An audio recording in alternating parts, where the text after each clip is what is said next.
সম্মানিত দিনী ভাই ও বোন, আজ আপনাদেরকে একটি ছোট্ট দোয়ার কথা বলে দিব। এই দোয়াটি ফজরের 2 রাকাত সুন্নত নামাজ পড়ে 100 বার যদি পাঠ করিতে পারেন, নবীজি বলেছেন দুনিয়া অপমানিত হয়ে আপনার কাছে ধরা দিবে, দুনিয়া আপনার পায়ের নিচে লুটিয়ে পড়বে। সুবহানাল্লাহ। এই পৃথিবীতে যতদিন পর্যন্ত আপনি বেঁচে থাকবেন, মৃত্যু পর্যন্ত কোনোদিন আপনি ঋণী হবেন না, অভাব আপনাকে গ্লাস করতে পারবে না। আপনার যখন যা কিছু প্রয়োজন আল্লাহ তাআলা তার সাথে সাথে ব্যবস্থা করে দিবেন এবং আল্লাহ তাআলা আপনাকে অঢেল ধন সম্পদ দান করবেন। সুবহানাল্লাহ। সম্মানিত দিনী ভাই ও বোন, পবিত্র হাদিসের মধ্যে এসেছে, হযরত আব্দুল্লাহ ইবনে ওমর রাদিয়াল্লাহু তাআলা আনহু থেকে বর্ণিত, একজন গ্রামের অতি দরিদ্র গরিব সাহাবী আল্লাহর নবী সাল্লাল্লাহু আলাইহি ওয়াসাল্লামের দরবারে চলে আসলেন। এসে আরজ করলেন, ইয়া রাসূলুল্লাহ সাল্লাল্লাহু আলাইহি ওয়াসাল্লাম, দুনিয়া আমার উপর পৃষ্ঠ প্রদর্শন করেছে, আমি চরমভাবে অভাবগ্রস্ত, দুনিয়া আমাকে ধরা দেয় না, আমার থেকে পিঠ ফিরিয়ে নিয়েছে। নবীজি বললেন, ও আমার সাহাবী, তুমি কি সেই তাসবিহ পারো না যেই তাসবিহ ফেরেশতা ও মাখলুকের, যার বরকতে তারা আল্লাহ তাআলার পক্ষ থেকে রিজিক পেয়ে থাকে? অতঃপর আল্লাহ নবী সাল্লাল্লাহু আলাইহি ওয়াসাল্লাম ওই সাহাবীকে তাসবিহটা শিখিয়ে দিলেন এবং আমলের সঠিক নিয়মটি বলে দিলেন। সাহাবী বাড়িতে চলে গেলেন, গিয়ে আমলটি করতে লাগলেন। অল্প কয়েকদিন আমলটি করার পরেই আল্লাহ তাআলা ওই সাহাবীকে এত ধন সম্পদ দান করলেন যে তার উপরে যাকাত পর্যন্ত ফরজ হয়ে গিয়েছিল। সুবহানাল্লাহ। সাহাবী অবাক হয়ে গেলেন, আশ্চর্য হয়ে গেলেন। অতঃপর এক পর্যায়ে আল্লাহ নবী সাল্লাল্লাহু আলাইহি ওয়াসাল্লামের দরবারে চলে আসলেন। এসে আরজ করলেন, ইয়া রাসূলুল্লাহ সাল্লাল্লাহু আলাইহি ওয়াসাল্লাম, আপনি আমাকে যে আমলের কথা বলে দিয়েছিলেন, যে আমলটি শিখিয়েছিলেন, আমি সেইভাবেই এই আমলটি করেছি। এই আমলের বরকতে অল্প কয়েকদিনের ভিতরেই আল্লাহ তাআলা আমাকে এত ধন দৌলত দান করেছেন। এই ধন দৌলত আমি কোথায় রাখবো, কোথায় জায়গা দিব, জায়গা পর্যন্ত পাচ্ছি না। সুবহানাল্লাহ। নবীজি বললেন, ও আমার সাহাবী, আল্লাহ তোমাকে কেনই বা দিবে না? আল্লাহ তো এই তাসবিহের বরকতে সমস্ত মাখলুককেই রিজিক দিয়ে থাকেন। সুবহানাল্লাহ। সম্মানিত দিনী ভাই ও বোন, আরেকটি হাদিসের মধ্যে এসেছে, হযরত জাবের রাদিয়াল্লাহু তাআলা আনহু থেকে বর্ণিত, আল্লাহ নবী সাল্লাল্লাহু আলাইহি ওয়াসাল্লাম বলেছেন, যেই ব্যক্তি একবার এই তাসবিহটা পাঠ করে, মহান আল্লাহ তাআলা ওই ব্যক্তির জন্য জান্নাতের ময়দানে একটি খেজুর গাছ রোপণ করে দেন। যেই ব্যক্তি 2 বার এই তাসবিহটা পাঠ করে, আল্লাহ তাআলা ওই ব্যক্তির জন্য জান্নাতের ময়দানে 2টি খেজুর গাছ রোপণ করে দেন। যেই ব্যক্তি 3 বার এই তাসবিহটা পাঠ করে, আল্লাহ তাআলা ওই ব্যক্তির জন্য জান্নাতের ময়দানে 3টি খেজুর গাছ রোপণ করে দেন। সুবহানাল্লাহ। অর্থাৎ এই তাসবিহটা আপনি যতবার পাঠ করবেন, ততগুলি খেজুর গাছ আল্লাহ তাআলা জান্নাতের ময়দানে আপনার জন্য রোপণ করে দিবেন। সম্মানিত দিনী ভাই ও বোন আমার, অনেকেই আছেন অভাবগ্রস্ত, অনেকেই ঋণগ্রস্ত, লক্ষ লক্ষ কোটি কোটি টাকা ঋণ করে ফেলেছেন, অনেক চেষ্টা করেছেন কিন্তু কোনোভাবেই ঋণ পরিশোধ হচ্ছে না। আমি বলবো, ফজরের 2 রাকাত সুন্নত নামাজ পড়ে এই তাসবিহের আমলটি করুন। আপনার ঋণের পরিমাণ যদি পাহাড় সমানও হয়ে থাকে, তবুও মহান আল্লাহ তাআলা আপনার সমস্ত ঋণ কুদরতিভাবে পরিশোধ করে দিবেন। সুবহানাল্লাহ। আপনার অভাবের পরিমাণ যদি পুরো দুনিয়া সমানও হয়ে থাকে, তবুও মহান আল্লাহ তাআলা আপনার সমস্ত অভাব অনটন দূর করে আপনার রিজিকের মধ্যে প্রাচুর্য দান করবেন, সচ্ছলতা দান করবেন। আপনি যেদিকেই যাবেন, যে কাজেই হাত দিবেন, আল্লাহ তাআলা আপনাকে পরিপূর্ণ সফলতা ও কল্যাণ দান করবেন। সম্মানিত দিনী ভাই বোন, অনেকে চাকরি খুঁজছেন, চাকরির ব্যবস্থা হচ্ছে না, লেখাপড়া করেছেন, ডিগ্রি আছে, সব কিছুই আছে, টাকা পয়সার অভাবে অথবা বিভিন্ন সমস্যার কারণে আপনার চাকরি হয় না। আমি বলবো, এই আমলটি করুন। আল্লাহ তাআলা অতি দ্রুত কুদরতিভাবে ভালো চাকরির ব্যবস্থা করে দিবেন, যেটা আপনার জন্য সবচাইতে বেশি উপকারী হবে। সুবহানাল্লাহ। সম্মানিত দিনী ভাই বোন, অনেকেই বিদেশ যেতে চান কিন্তু ভালো ভিসা পান না, আবার অনেকেই দালালের খপ্পরে পড়ে বিদেশে গিয়ে কাজ পাচ্ছেন না, বেকার বসে আছেন, শুধু লোকসান হয়ে যাচ্ছে। আমি বলবো, এই আমলটি করুন। যারা ভিসা পান না, আল্লাহ তাআলা তাদেরকে ভালো উন্নত মানের ভিসার ব্যবস্থা করে দিবেন। আর যারা কাজ পাচ্ছেন না, বেকার বসে আছেন, টেনশন পেরেশানির মধ্যে আছেন, তারা যদি এই আমলটি করেন, আল্লাহ তাআলা তাদেরকে চতুর্দিক থেকে ভালো ভালো কাজের ব্যবস্থা করে দিবেন। এক কথায় এই আমল করে আপনি আল্লাহ তাআলার কাছে যা চাইবেন আল্লাহ তাআলা আপনাকে তাই দান করিবেন। এই আমলটি করার জন্য যখন ফজরের আজান হয়, ফজরের আজান হওয়ার সাথে সাথে ঘুম থেকে উঠে যাবেন, অতঃপর উত্তম রূপে সুন্নত তরিকায় ওযু করবেন। অনেকেই জানেন না সুন্নত তরিকায় কিভাবে ওযু করতে হয়। সম্মানিত দিনী ভাই বোন, ওযুর পূর্বে ছোট্ট দুইটি বিষয় লক্ষ্য রাখবেন। এক নম্বর বিষয় হলো ওযুর নিয়ত করা। ওযুর নিয়ত অনেকেই জানেন না কিভাবে করতে হয়। ওযুর নিয়তটি এইভাবে করবেন, ওযুর পূর্বে আপনি আপনার মনে মনে সংকল্পনা করবেন, এই ধারণা করবেন যে এখন আমি আল্লাহ তাআলার সন্তুষ্টির জন্য ওযু করছি, তাহলেই আপনার ওযুর নিয়ত হয়ে যাবে। অতঃপর বিসমিল্লাহির রহমানির রহিম পাঠ করে ওযু আরম্ভ করিবেন। ওযুর প্রত্যেকটি অঙ্গ প্রত্যঙ্গ গভীর মনোযোগ সহকারে 3 বার করে ধৌত করিবেন, তাহলে আপনার ওযুটা সুন্নত তরিকায় হয়ে যাবে। সম্মানিত দিনী ভাই বোন, সুন্নত তরিকায় যদি ওযু করতে পারেন, নবীজি বলেছেন আল্লাহ তাআলা আপনাকে 2টি বিশেষ পুরস্কার দান করবেন। 1 নাম্বার পুরস্কার, ওযু করার সময় যেই অঙ্গগুলো ধৌত করেন এই অঙ্গগুলো দিয়ে যেই পানিগুলো ঝরে যায়, এই ঝরে যাওয়া পানির সাথে আপনার গুনাহগুলো ঝরে যাবে। সুবহানাল্লাহ।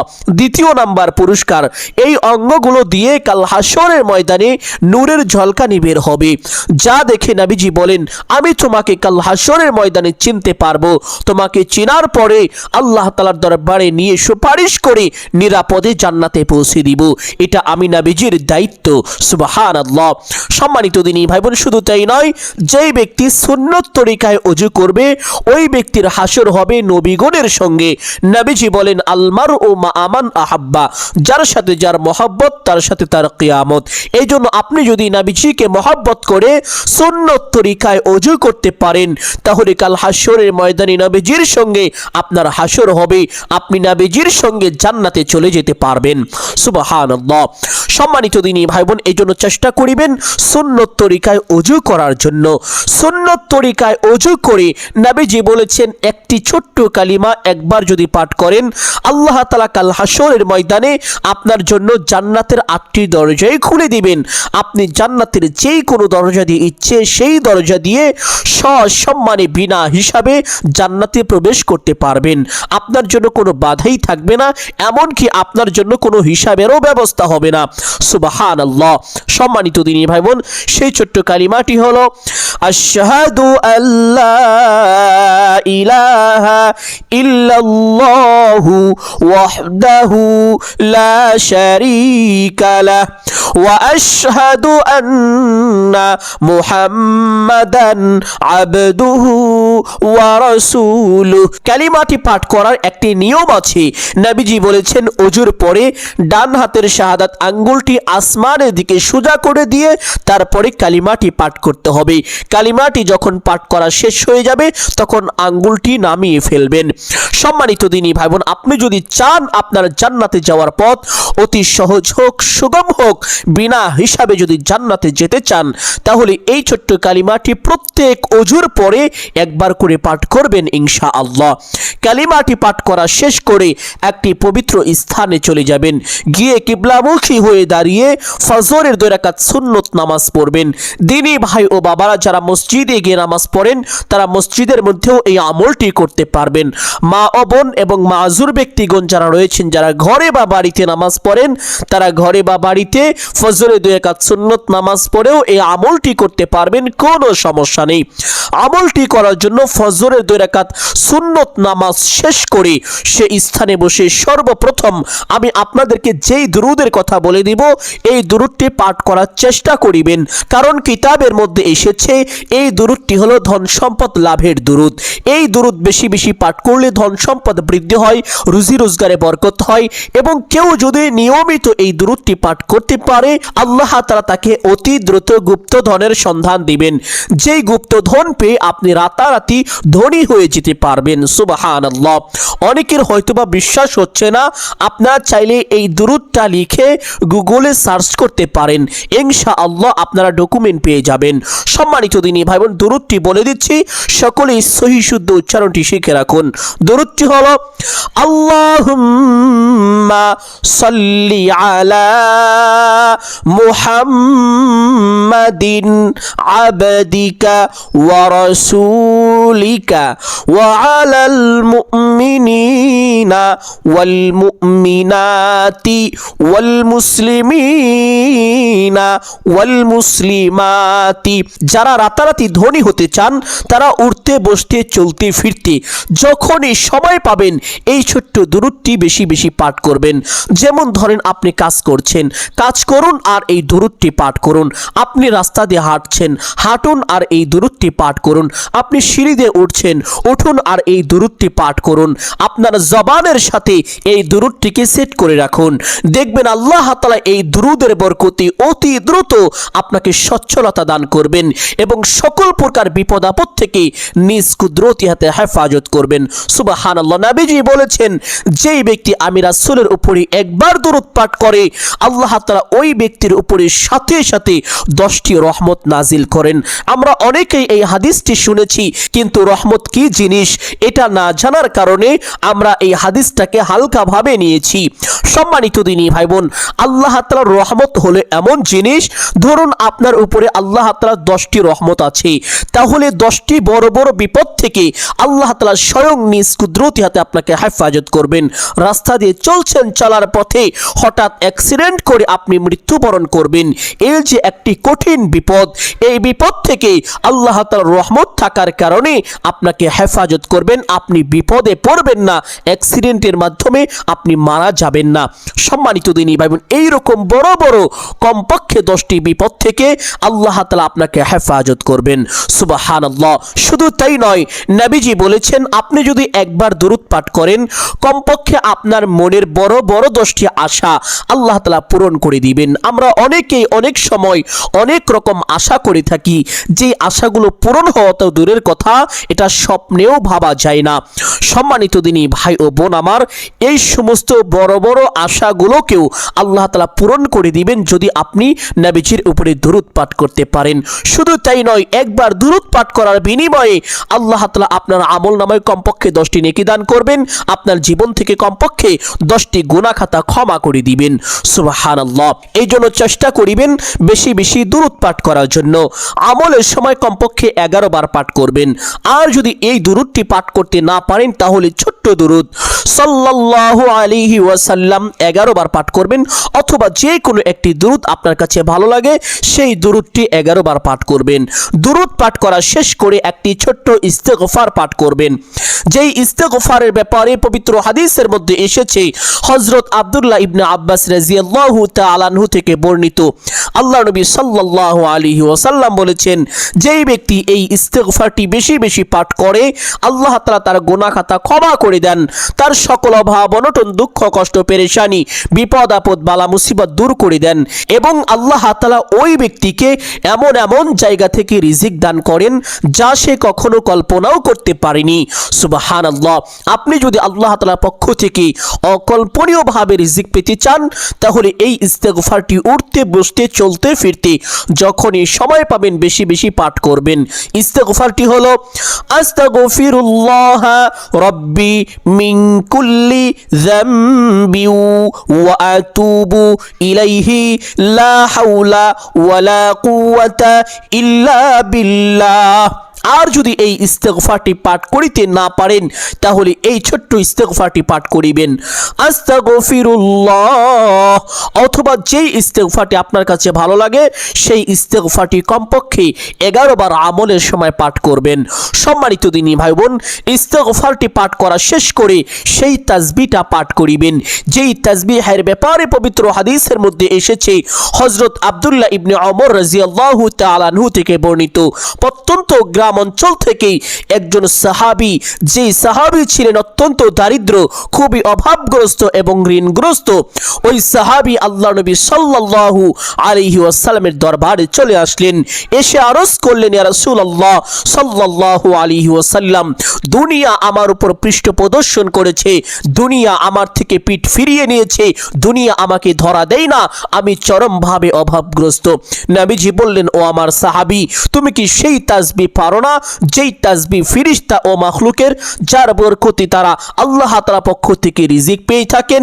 অতঃপর নবীজি সাল্লাল্লাহু আলাইহি ওয়াসাল্লাম ওই সাহাবীকে তাসবিহটা শিখিয়ে দিলেন এবং বলে দিলেন, ও আমার সাহাবী, এই তাসবিহটা তুমি প্রত্যেকদিন সকালে সুবহে সাদিক উদিত হওয়ার সময় 100 বার করে পাঠ করবে।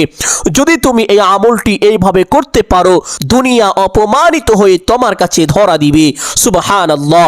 সাহাবী বাড়িতে চলে গেলেন, গিয়ে আমলটি করতে লাগলেন। অল্প কয়েকদিনের ভিতরে আল্লাহ তাআলা তাকে এত ধন সম্পদ দান করলেন, দুনিয়া কোথায় রাখবে, কোথায় জায়গা দিবে, জায়গা পর্যন্ত ছিল না, তার উপরে যাকাত পর্যন্ত ফরজ হয়ে গিয়েছিল। সুবহানাল্লাহ।